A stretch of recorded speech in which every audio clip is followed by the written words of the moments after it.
Good morning everyone! Today ay magluluto tayo ng adobong balon-balunan, atay at lalagyan natin ng konting manok. Nag-crave yata si Daddy ng ulam na ito. Kaya ayan ang ating mga ingredients. Itong aking manok ay hiniwa ko lang to into cubes. Hinaluan ko ng chicken kasi hindi ko makain ng mga bata ng atay at balon-balunan. So, lalagyan din natin ng patatas. Konti nga lang to kasi tira lang to sa rep. Kaya sasama na natin siya dyan. At ang ating sili na muntik ng matuyo din. Kaya ilagay na rin natin dyan pag dagdag spice. At ito, meron din tayong luya, pampatanggal din ng lansa, syempre bawang at sibuyas. At ito, meron din tayong suka, soy sauce, and oil pang gisa. So, luto na tayo.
So, lagyan na natin yung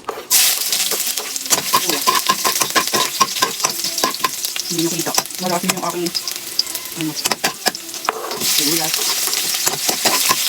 Bakit sibuyas ang ulap dapat pala bawang? Sa ibang naman. Bawang.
Ayan na ang ating finished product